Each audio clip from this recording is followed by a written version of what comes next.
It's so rare that I make videos when I've been drinking. We have a bottle of Japanese whiskey, and I've had a few shots.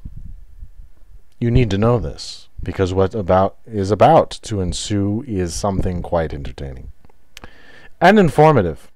So, in more important news, in Ohio, I think it was, this week, a very large Jesus statue caught fire after being struck by lightning. This is my last video in defense of atheism.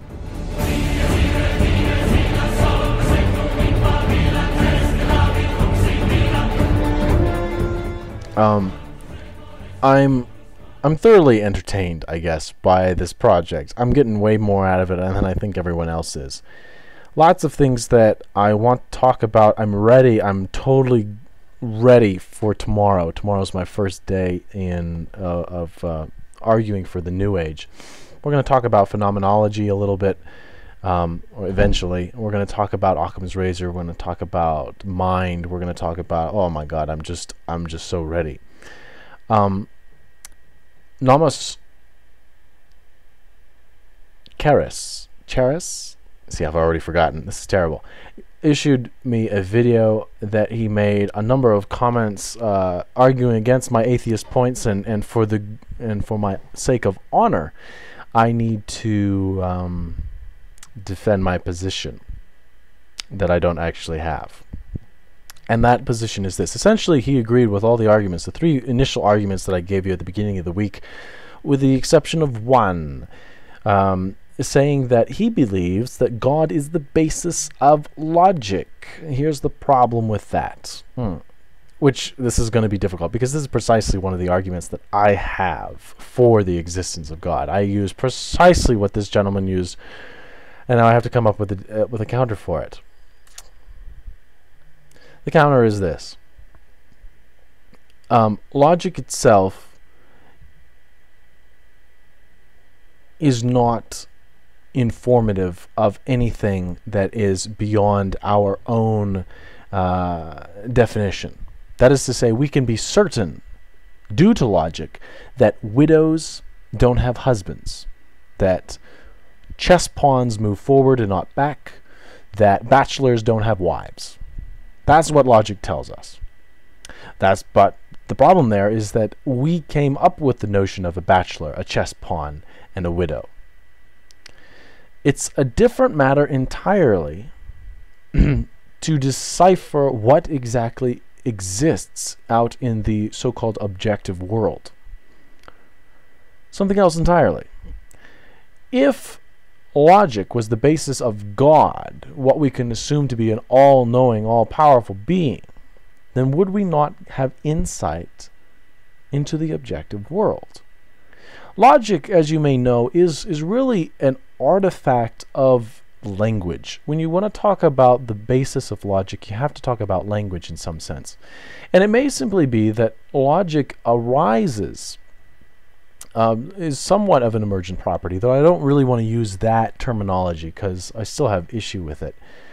But emerges from the just the practicality of language. With language, the only way that it can have any meaning is if the terms are kept clean and don't interfere with any of the other terms. You want to keep the message as clear as possible. And by that I mean, if you say that something exists and doesn't exist at the same time, such as the law of non-contradiction, you are essentially giving a message that doesn't give a message, doesn't give a meaning, that is to say. There's nothing to comprehend. Does this mean that God must necessarily be at the basis of it, or is it simply an emergent property? And I'll use this term liberally, if you allow me. That it's an emergent property of simply the fact of communicating ideas. What are some other logical laws? We have the law of identity. We say that X is X, right? I don't have much to say about that. I'm good with that. Sure, why not? But at the same time, this isn't, I don't think, necessarily indicative of a divine basis. The idea that we are communicating in utterances that are symbols for ideas, and ideas that are essentially symbols for objective phenomena, I don't see how we can necessitate the existence of God. It may be that God is the basis of logic, but there is no necessity. There's no argument to state the necessity of his basis of logic, him being the basis of logic. What's another? Law of the excluded middle, the idea that it's either true or false and nothing in between. Again, we may be just speaking to the structure of language, that successful language might lend itself to the supposed supposed laws of logic. Without the scrutiny and the kind of scrupulousness of clear language, these laws of logic aren't there. You know, Azrianok issued a video that I actually countered a while back, where he said, well, it might be raining on the north, and this isn't exactly it, but basically it was raining on one part of the city and not another part, on the north side and not on the south side, or whatever the case may be. And from that, Azrianok said it's raining and not raining on the city. Now, for that to be an effective communication, we have to adhere to a standardized set of laws that we understand as grammar. And in that, to say it is raining and not raining on the city, I guess this is a law of contradiction, not the excluded middle, sorry, but I'll continue because I'm on the thought. We have to understand that the north side of the city is being rained on and not the south side. Well, fine. But in the end, again, what is happening here is just a matter of the clarity of the message gives rise to these so-called laws of logic, that the laws of logic themselves are no reason to believe that God exists, because they may just be a practical thing for communicating a clear and precise message.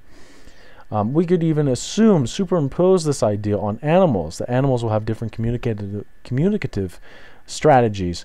And if, for example, an animal could say, you know, mate with me, and at the same time don't mate with me, such as, I don't know, maybe a clucking sound and then a growling sound. I don't know. Give me some bones here. I have whiskey in me. And they did these both at the same time, the message would be lost as to whether or not you need to come over here so I can fornicate, or you need to leave because you're in my territory and I don't want you here. You see.